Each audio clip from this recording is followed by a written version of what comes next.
శ్రీ గురుభ్యో నమః. శ్రీ మహాగణాధిపతయే నమః.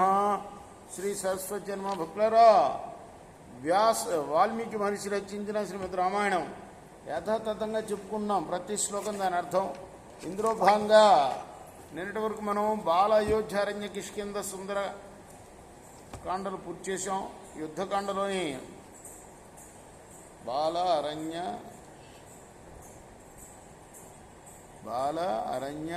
బాల అయోధ్య అరణ్య కిష్కింద సుందరకాండలు 5 కాండలు పూర్తి చేశాం.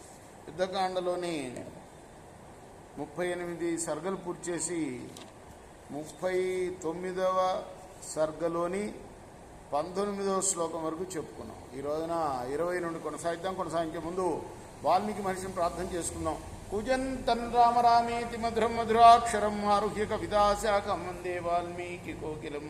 సమర్థద్గురు సాయినాథ్ మహారాజ్ की जय.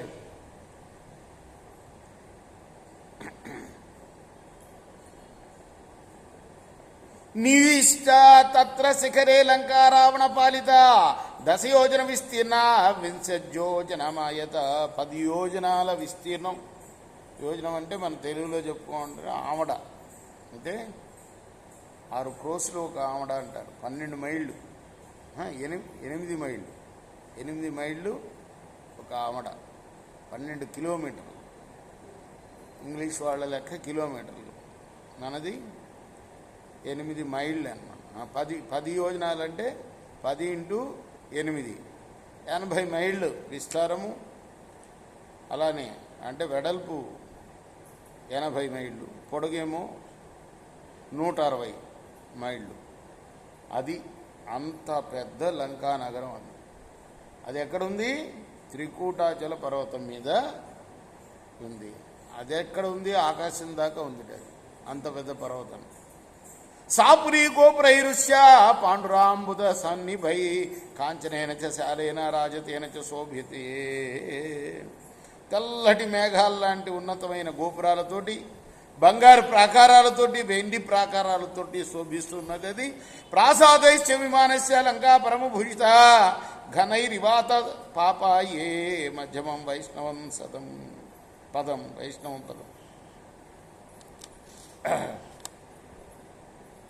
ఆ లంక మేఘావృతమైన ఆకాశంలాగా కనపడుతున్నది.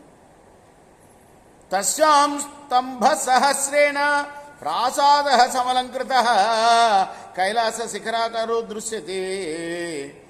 ఖమివోల్లి ఖన్నెన చెప్పుకున్నాం కదా. వీళ్ళందరూ సువేల పర్వతం ఎక్కి వానర యోధులందరూ కూడా, రామ లక్ష్మణ సుగ్రీవ విభీషణులు అందరూ కూడా పైకెక్కి లంకాపురి శోభను చూస్తున్నారు. ఎదురుగుండా ఉన్న త్రికూటాచల పర్వతం మీద. అయితే కొంతమంది వానరుల్ని పంపించారు దగ్గర దాకా వెళ్ళమని అక్కడికి కదా. విభీషణుడు అనుమతితోటి వాళ్ళు వెళ్ళారు.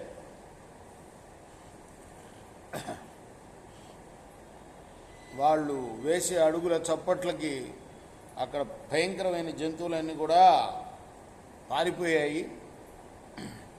మరి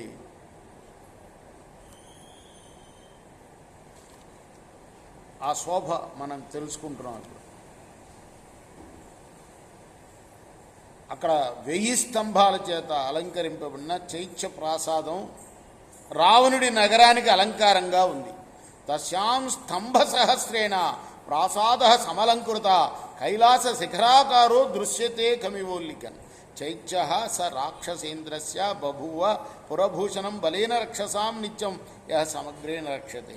మనోజ్ఞాం కాంచనవతిం పర్వతైరుపశోభితాం నానా ధాతు విచిత్రైశ్చ ఉద్యానై ఉపశోభితాం నానా వేగ సంగస్థాన్ నానా మృగనివేశితాం నానా కుసుమ సంపన్నాం నానా రాక్షస సేవితాం తాం సమృద్ధార్థం లక్ష్మీవాన్ లక్ష్మణాగ్రజ రావణస్య పురీన్ రామో దదర్శ సహ వానరై తాం మహాగ్రహ సంబాధాన్ దృష్ట్వా లక్ష్మణపూర్వజ నగరీన్ త్రిదివ ప్రఖ్యాం విస్మయ ప్రాపవీయవాన్.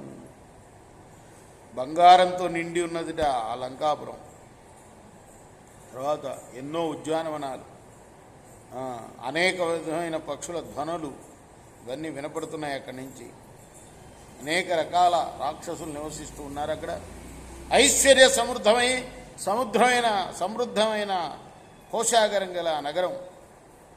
ఆ నగరాన్ని రాముడు వానరులు అందరూ కూడా చూశారు.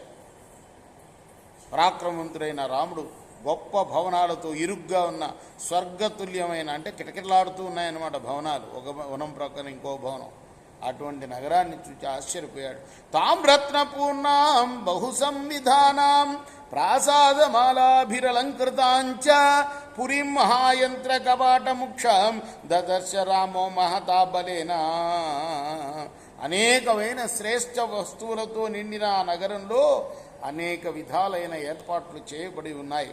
ప్రాసాదాల పంక్తుల చేత అలంకరించబడ్డ ఆ మహానగరంలోని తలుపులకు పెద్ద పెద్ద యంత్రాలు అమర్చబడి ఉన్నాయి.